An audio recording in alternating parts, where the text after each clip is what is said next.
it is not surprising that you see just in Britain there are more than 10,000 human pups. Bismillah ar-Rahman ar-Rahim. So it is a vital importance, first of all, to have ma'rifah of Allah subhanahu wa ta'ala. If you do not have a proper ma'rifah of Allah, then you will not respect the Prophet the way that he deserves. You see that at the time of Rasulullah himself, sallallahu alaihi wasallam, one of the challenges that he had was that people, they considered him as one of them. The only difference between him and them is that on and off he received some revelation. The rest of the time we are the same. We are the same. So you see that sometimes the Prophet used to say something and they would ask that, is it your word or Allah? If it is the word of Allah, we accept. Otherwise, it's for yourself. Why? Because actually those people, they didn't know Allah properly. They didn't have ma'rifah of Allah properly. Otherwise, if they knew whom the Prophet is representing, if they had a proper ma'rifah of Tawheed, then they knew what is the position of Rasulullah sallallahu alayhi wa sallam. As Surah Al-A'raf verse 198 says, وَتَرَاهُمْ يَنْظُرُونَ إِلَيْكَ وَهُمْ لَا يُبْصِرُونَ. O Prophet, you see them, they look at you, they observe you, but they don't perceive you.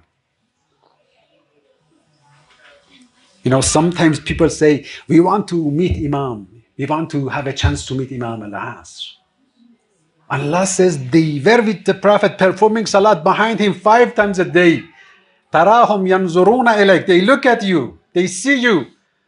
وَلَكِنْ لَا يُبْصِرُونَ. But they don't conceive. They don't know who you are. So actually, when you do not know who the Prophet is, then you will claim to be his successor. You can claim to be his successor. He is one of us. If they had true ma'rifah of Rasulullah, if they had true ma'rifah of Allah, then they knew who the representative of Allah is. And if they had a true ma'rifah of Rasulullah, then they knew that not everyone can be his representative. So lots of debates that we have historically, it would be dissolved. You didn't need to solve it. It automatically dissolved. Sometimes they say somebody is there, he's sick, he urgently needs a heart surgery. If you do not know what heart surgeon is, you say, I'm going to do that, I'm going to help you. But you don't have any knowledge of surgery. If you have a little knowledge of what heart is, what surgery is, you don't dare to say such a nonsense.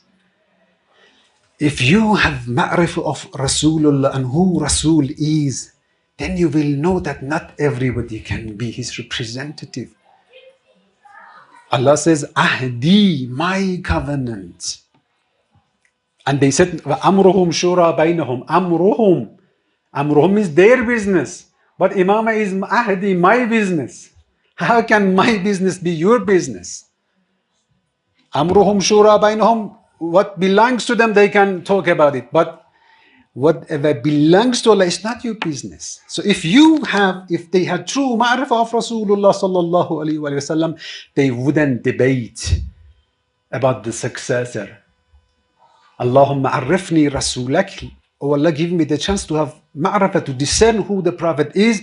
فَإِنَّكَ إِن لَمْ تُعَرِّفْنِي رَسُولَكَ لَمْ أَعْرِفْ حُجَّتَكَ. I will not know the successor of Rasul. And if I do not know the successor of Rasul, I will be misled, I will be misguided. So how the process comes, first you have to know Allah. If you know Allah properly, then you will know the Prophet. And when you know the Prophet properly, then you will understand the position of Imam properly. And how can we know about Allah?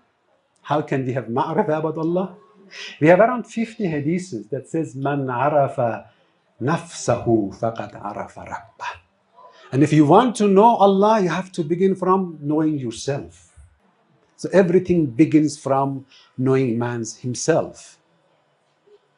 And this is one of the most severe calamities of a human being at the modern time, that what they have done in modernism, in this modernization and the modern science they give, they destroyed the definition of human being. They disconnected man from Allah. So it was man himself alone. So they ended up with humanism. Humanism in a sense that man is the center of everything. The famous statement of Descartes. Descartes said, I think, therefore I am. I think, so I am the center of the world. Everything goes around me. I have doubt about anything else other than myself. So I believe in myself, I exist because I can think.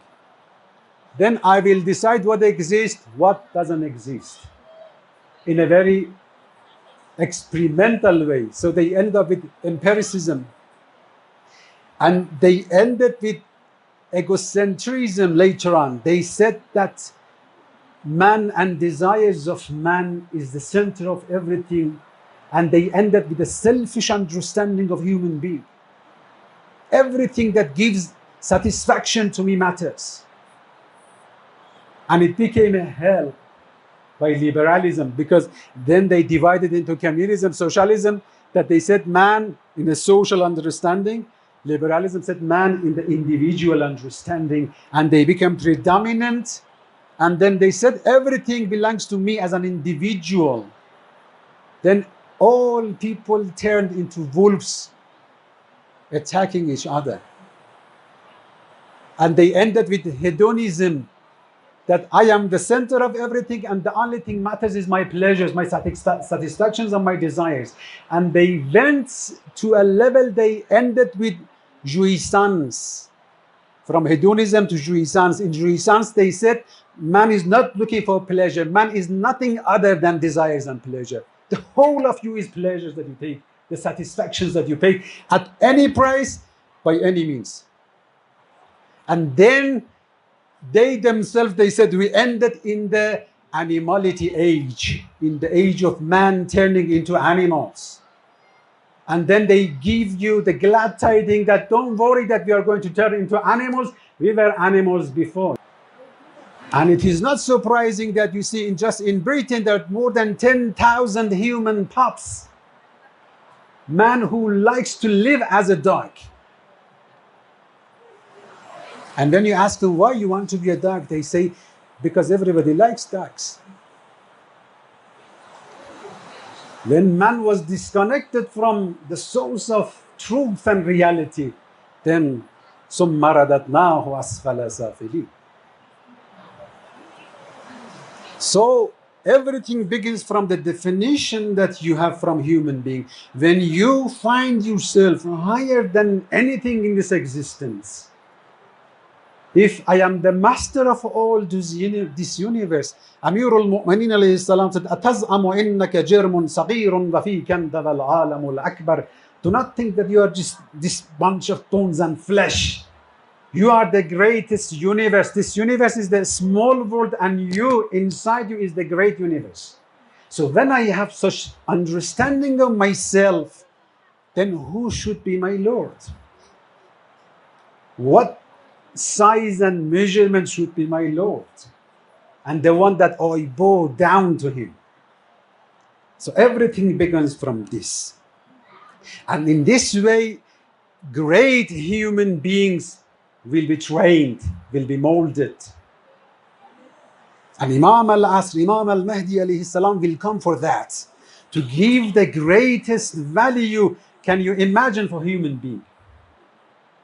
الله الرحمن الرحيم اللهم عرف لي نفسك فإنك إن لم تعرفني نفسك لم أعرف رسولك اللهم عرف لي رسولك فإنك إن لم تعرفني رسولك لم أعرف حجتك اللهم عرفني حجتك فإنك إن لم تعرفني حجتك ضللت عن ديني اللهم صل على محمد وآل محمد.